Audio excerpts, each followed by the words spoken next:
Evolutionary podcast coming your way, episode 525.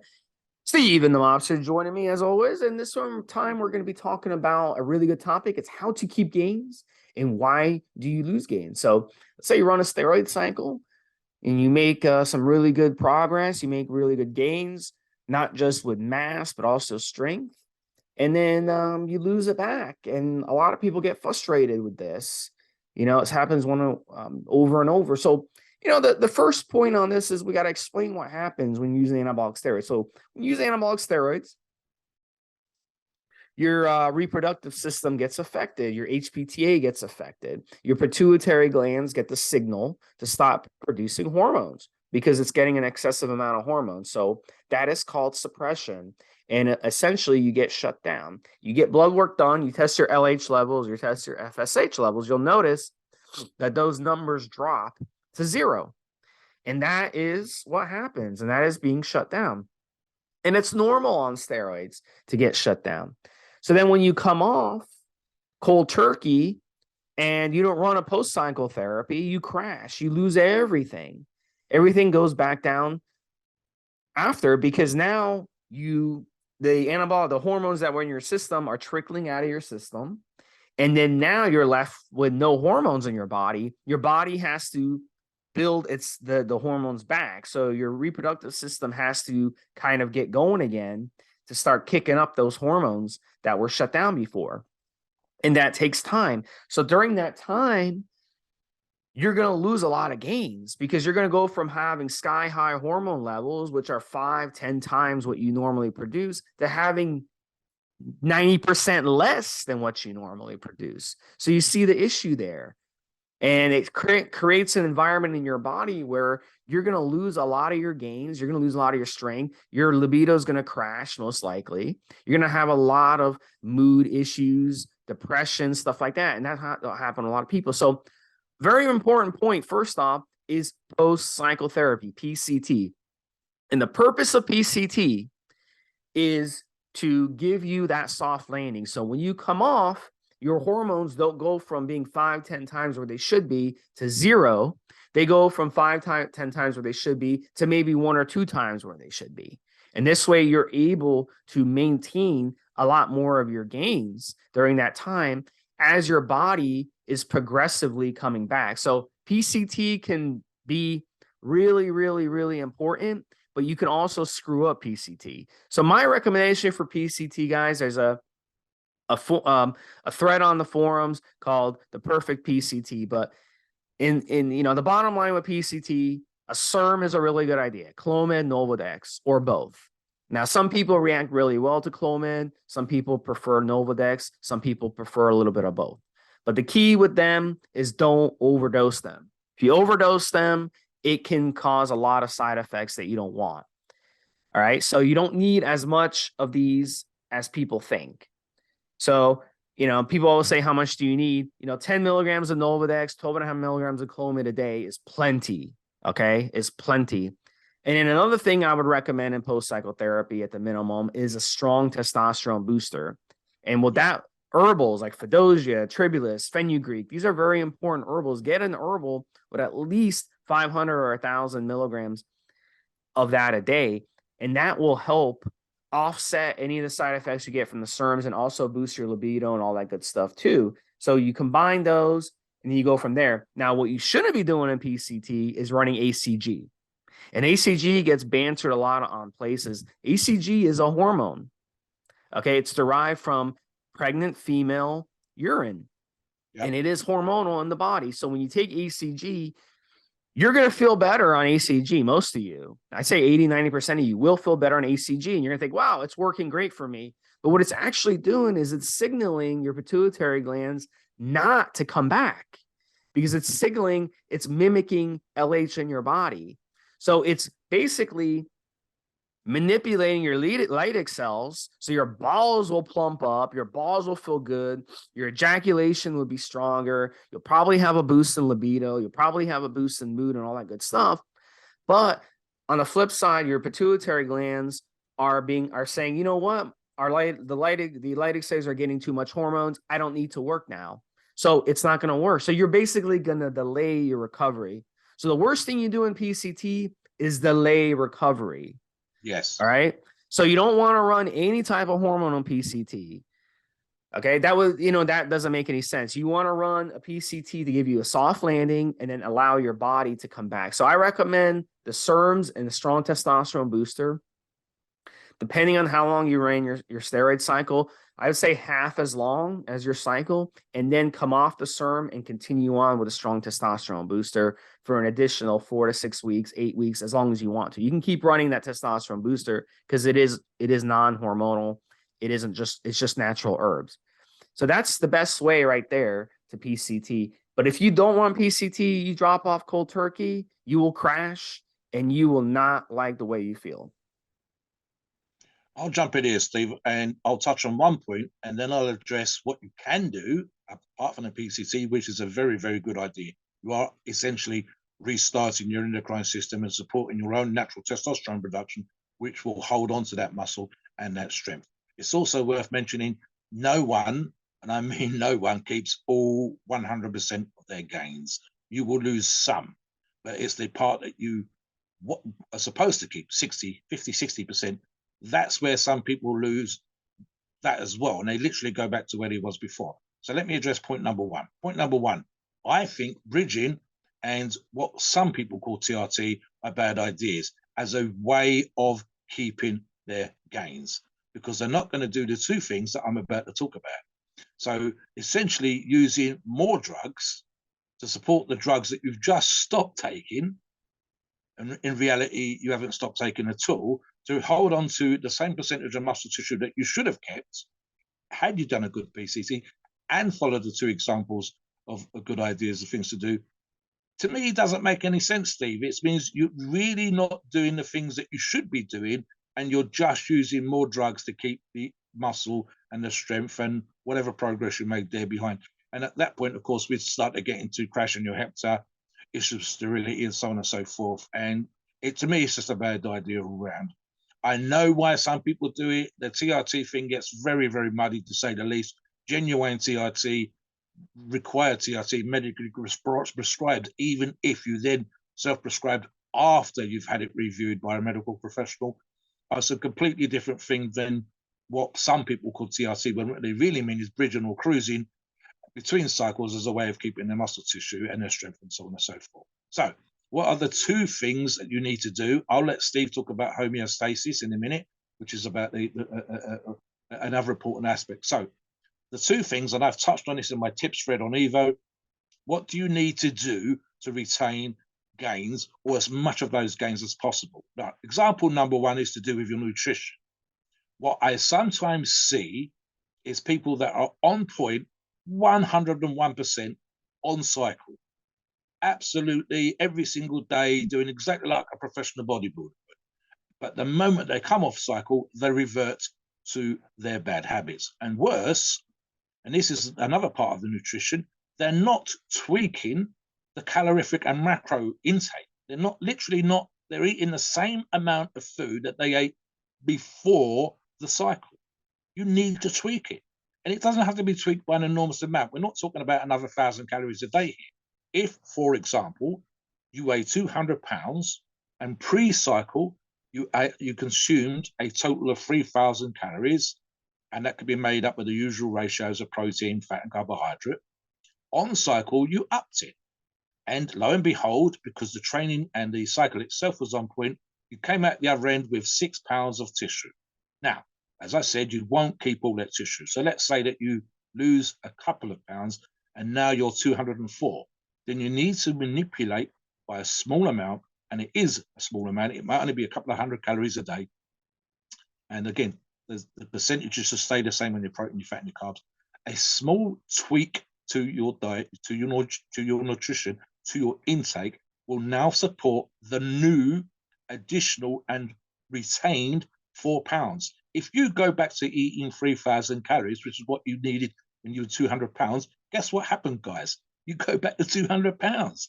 You've literally provided no reason nutritionally for your body to hold on. In fact, you haven't given it enough for it to hold on to the muscle, for the gains, for the strength, for the loss of fat, and so on and so forth.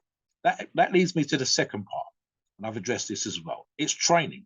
Now, again, if, for example, you gain 6 pounds and we want to try and keep as much of that as possible, so we'll say 4 pounds again, and part of your training, and I'll use the bench press as an easy example to use, guys, but this applies to all of your exercises, the complete routine. But just use bench press as an example to work from. If at the beginning of that program that added the 6 pounds and you want to keep the 4 pounds was a 200-pound bench press for sets and reps. And by the end of the cycle, because the gear was good, because it worked well, you got up to 225 pounds. Magnificent bar, 2 plates, 245s each side, a little bit over 100 kilograms here in the UK. What you need to do is tweak your numbers, your base numbers, so you won't go back to 200 pounds. You need to go back and have the new base off cycle numbers maybe be 205 or 210. You need to reset all those numbers. They don't have to be, again, set by a huge amount, in the same way that the calorie does not have to be changed by a huge amount, but it just needs to be enough for you to retain that tissue. Again, you won't keep all 6 pounds, but you need to do enough in the gym to support the new 4 pounds. And what we sometimes see again is guys that will train like monsters, especially compared to their pre-cycle numbers. They're absolutely amazing. Gain weight, gain new muscle tissue, put loads more weight on the bar, feel like an absolute monster, come off cycle. And here's the thing, they have made no adjustments whatsoever, and they go back to the same numbers that they were doing before the cycle. And guess what happens, guys? The chest, as in the case of the bench press, becomes the size it used to be. Their arms shrink down because they're not curling as much as they did on cycle and so on. Now, it's again impossible, in the same way that it's impossible to hold on to every single ounce of those pounds that you gained. It's impossible for you to stay as strong off cycle. It shouldn't happen. If it does, there's something else going on. But for the great and vast majority of you, there isn't. And it literally means that if I went from 200 to 225 pounds bench press, I will not stay at 225 pounds bench press when I come off cycle. I will lose some strength, but I need to reset my working numbers. I need to reset even my warm-ups, my base numbers, my intermediate sets. I need to add a few pounds here and there. So like I said, in the example that I'm using, Steve, it may just be an additional 5 pounds on my base numbers. It becomes the new set in place. And that leads me, as I'll let Steve address, into homeostasis. So over to you, Steve. Okay, so homeostasis at the bottom line is, I talked about this on the podcast a few times, but a lot of people don't understand what homeostasis, how necessary it is. And the necessity of a homeostasis is just to keep us alive. Because think about it, if you just gained and gained, if you gain, okay, you gain 10 pounds on a cycle, next cycle you gain 10 pounds, next cycle you gain 10 pounds, next cycle you get 10 pounds. So after 10 cycles, you're going to gain 100 pounds. If you gain 10 pounds each time, it doesn't make any sense. You're just going to end up basically dead.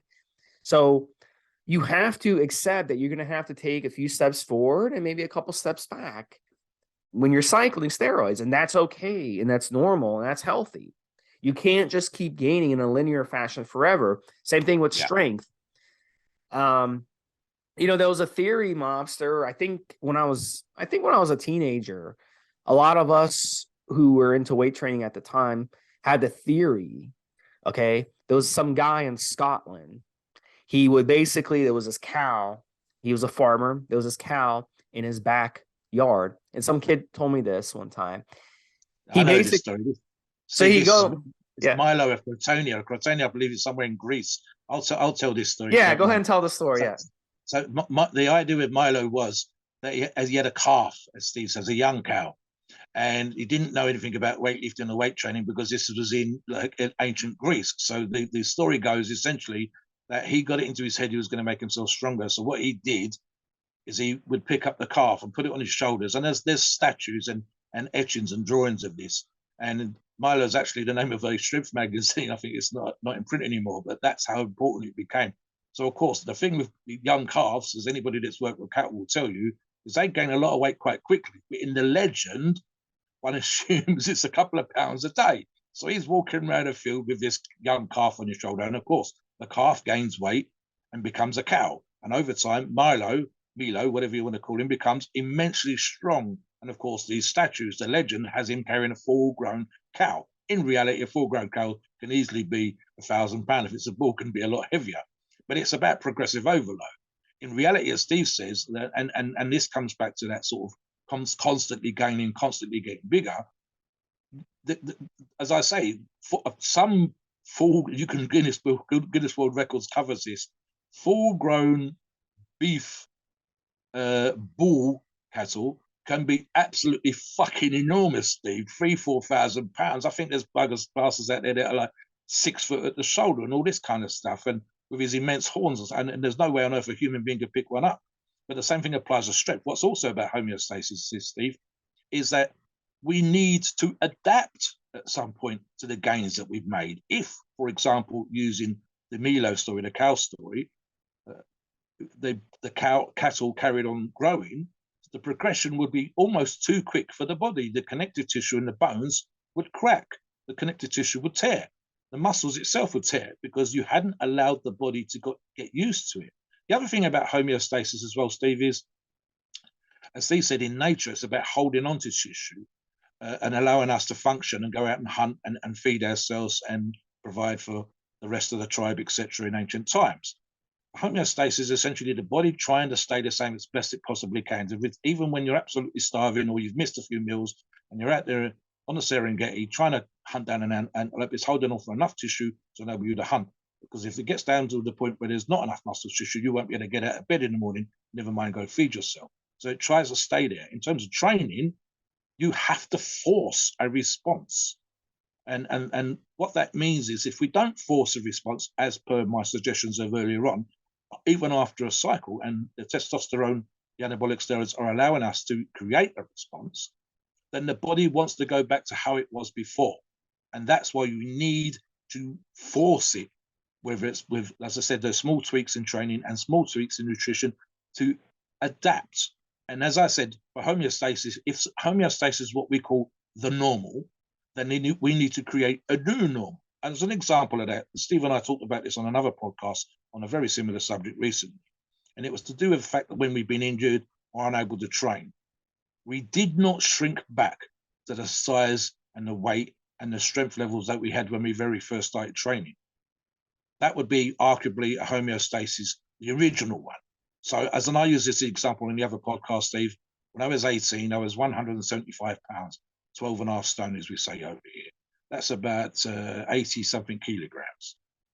So the argument would become, if true homeostasis existed and you never adjusted and never had a new normal, a new level of homeostasis, then the days that I've stopped training, and I've talked about having a back injury back in 2016, I would have shrunk back down to 175 pounds. Now, you guys that are new to training, that's sometimes what happens. Us old bastards that have been around a long time plugging away, we have created a new normal. So I think I dropped 10 pounds on the scale, and I'm going to say probably 20 pounds off of muscle and good tissue, but I didn't shrink down to nothing. I think I went from, I'm going to say, I think it was 290 there, Steve, to 280 on the scale. I'm probably 270 in terms of putting on a little bit of water, fat, and whatever else from not using the muscle tissue because I was unable to train. But it also meant that I was able to gain back that stuff real quick, aka muscle memory, and I was sensible enough not to push it too hard so that I was able to recover and get back to where I was before. And where I was before would have been my new homeostasis, my new normal, which would have been at that time 280 to 290 pounds. So this is the reason. And again, I would be eating more at that point, never mind now, more than when I weighed 175. So again, it's a combination of multiple cycles, many years of training, but resetting my nutrition, resetting my training, and vis-a-vis the homeostasis, allowing my body to get used to the new normal. And again, the new normal is not going to be 6 or 10 pounds on a cycle. It's going to be 6 or 4 pounds after the 10 pounds and 6 pounds. It's going to be a new normal, but I need to allow myself to get comfortable and my body to get used to it. And it might just be something as simple as my connective tissue, the membrane, the fascia around the meat, and the bones. My bones will be denser and thicker than when I started. My connective tissue should be stronger. My fascia should be stronger. And all those things will be different from when I started. And they should be allowed to adapt after each training, whether it's a PED cycle or a training cycle, and obviously the combination of those two things, and an adjustment to your nutrition. This, guys, it doesn't have to be hormonal, but that refers to the PCT and allowing, and this is what a testosterone booster does for you guys. It makes your bollocks, if I put it so crudely, and all the other parts of your body that are involved in producing testosterone work as the best as possible. And especially in the case of the PCT, getting them back to what they were doing before, producing good, healthy levels of testosterone. And that is what allows you, with the tweaks, with the nutrition, with the training, that's what allows you to keep the majority or as much as possible of those gains. Now, keep that in mind, guys. Homeostasis is your body wanting to be what it was before. You have to make something happen. That comes from the grind in the gym, but you have to make something happen off cycle too, not just when you're using performance enhancing drugs. Back to you, Steve. Yeah, one of the reasons too that Cal theory, and when I was first, the guy who told me that Cal theory, by the way, he didn't even work out or anything. But around this time, I was kind of discovering my body. One of the things I noticed too, I used to do a lot of, powerlifting routines as a teenager and, clean and jerks and stuff like that. So one day I'm helping my dad out front. We're pouring concrete. So I had to pick up some concrete bags and carry them. And I had a hard time grabbing the concrete bag. It was only like 40, 50 pounds, but I had a hard time grabbing it. So my dad starts laughing at me. He's like, how come I go watch you at these weightlifting competitions and you can clean and jerk 150 pounds? Yeah. As a 14, 15-year-old, but you can't even pick up a 40, 50-pound bag when I was struggling. So that's when I noticed that the Cal theory was bullshit, because the picking up a bar that's even on both sides where you can grab it with your hands, and there's a certain skill set that you develop that your brain gets used to, and that's part of homeostasis, and that's part of muscle and body memory that you can do that. But when it comes to picking up a bag, unless I'm practicing every day picking up a bag, it's going to be hard for me to grab onto a bag that's shaped at, like a big rectangle, and that's uneven on both sides. You have some of the powder on one side of the bag, some of the powder on the other. So you have to kind of struggle to pick it up, you see? So it's different. So that's when I noticed like that, wow, weight training really is, it's about body memory. It's about muscle memory. And a lot of the gains that you put on, as Mobster had alluded to earlier, the nice thing about weight training is if you invest in the hours over time, even if you're not making the type of results you want, that's body and muscle memory that's working. So later on in life, when you become an older person and stuff happens, you might go through divorce, you might have to go through COVID where your gym shuts down. Your gym might close down. Gyms close down all the time. And then you might be like, well, I don't have a gym now. I have to look for a new gym. So you might miss a lot of time where you can't weight train. And in that situation, you'll notice you keep a lot of your gains when you stop weight training for a while, if you've put in years and years and years and years, as Mobster and I have. And then when you come back, you're going to be sore for the first couple weeks. And then once that soreness goes away, you'll start rapidly building back your weight, more so than someone who had never weight trained before that you were training with. So it's all the same thing. So that's why it's really, really important for those of you listening to this, get into weight training young, do it properly, do it with proper form. Don't injure yourself and stay healthy long-term.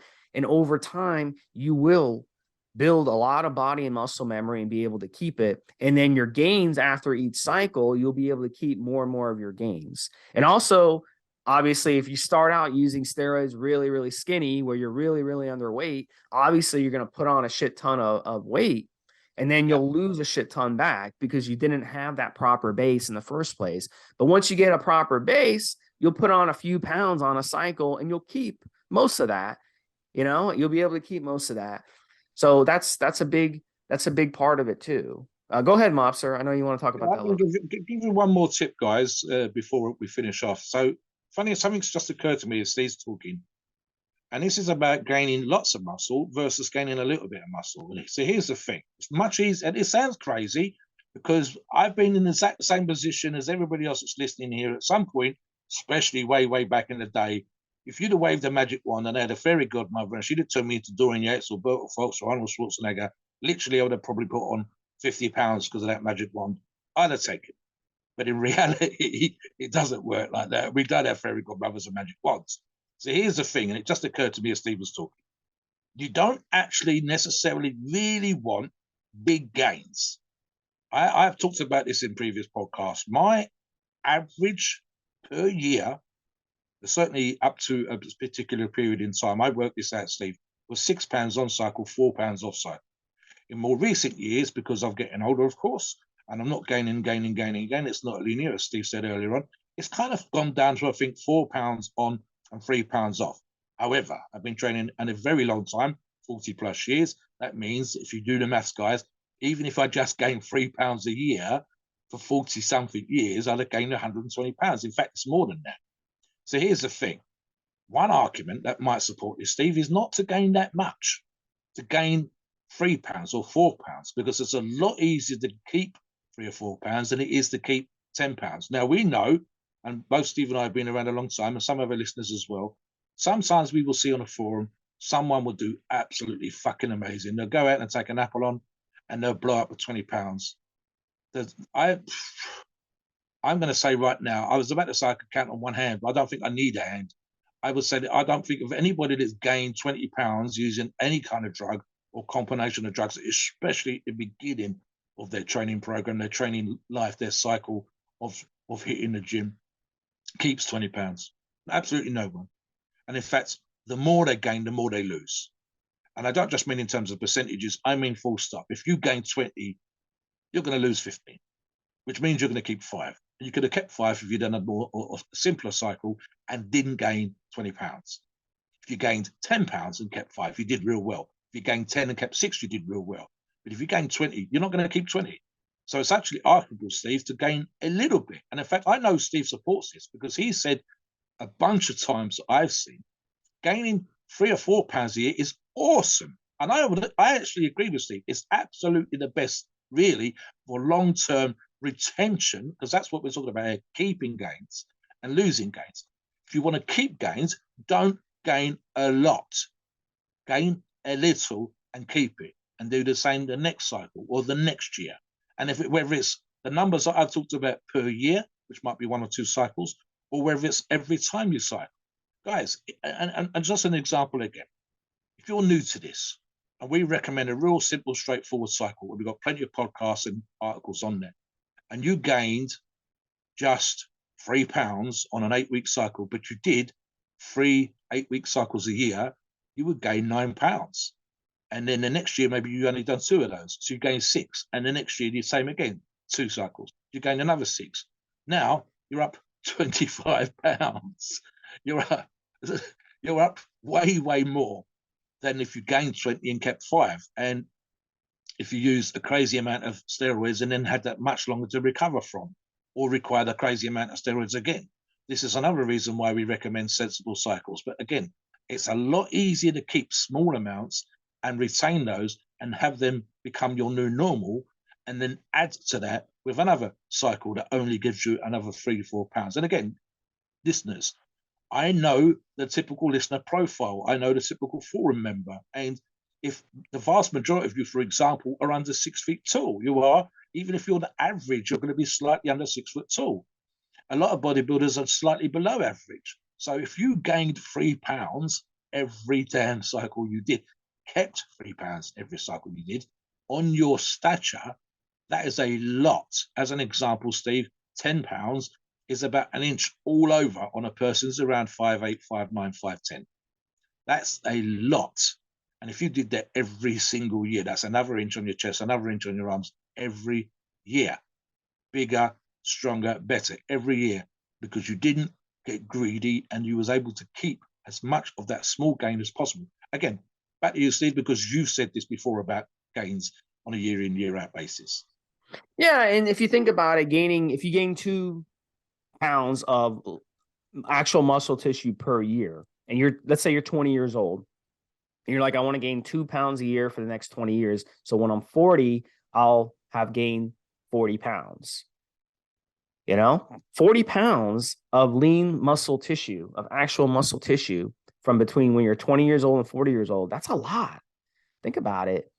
That is a lot, 40 pounds. So you started out, let's say you're 6 foot tall and you started out 180 pounds. Okay. Which is pretty, pretty,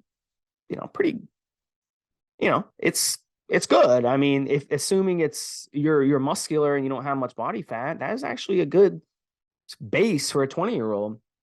Then by the time you're 40, you put on 40. So now you're 220, 6 foot 220, and you keep the same amount of body fat. You're gonna look sick as a 40-year-old. You'll look amazing as a 40-year-old. So think about it.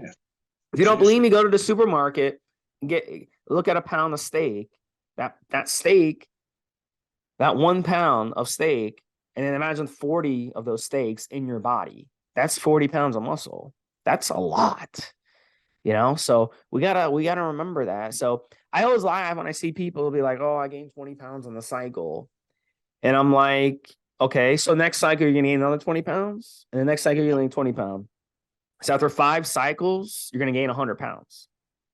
After 10 cycles, you're gonna gain 200 pounds. Then they start understanding what I'm trying to say. Like, you're not gonna keep all 20 pounds, and you shouldn't keep all 20 pounds. Because a lot of that 20 pounds is water. A lot of your muscle is water.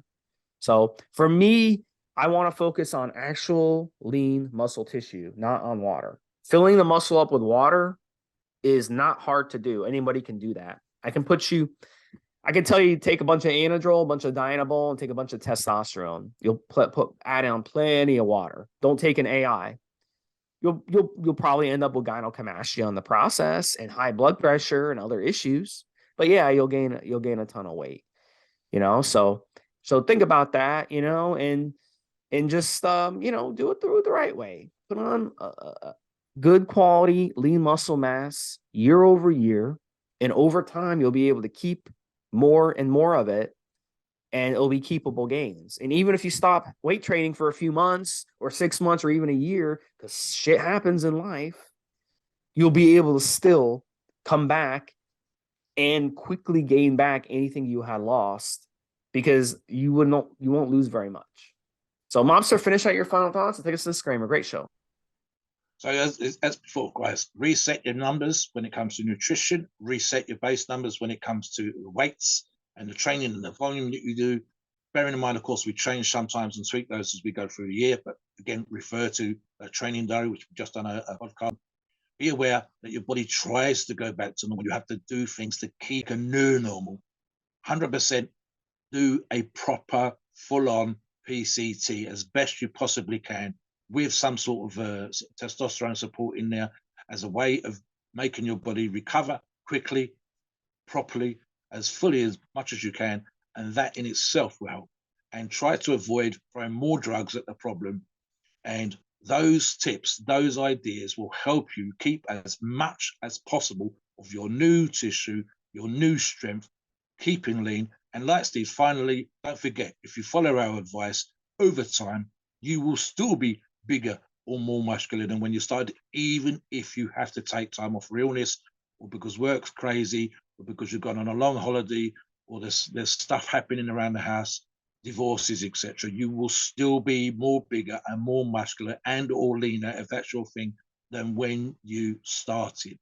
Doesn't matter if you're overweight and you want to get lean, or weak and you want to get strong, or small muscle and you want to get big muscled. You will still be better than where you was, and that's because you've changed your normal.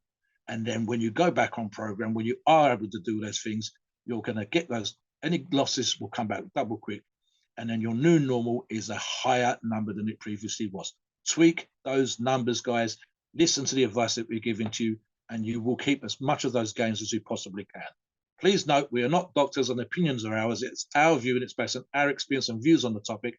Our podcasts are for informational purposes and entertainment only. The freedom of speech and the First Amendment applies.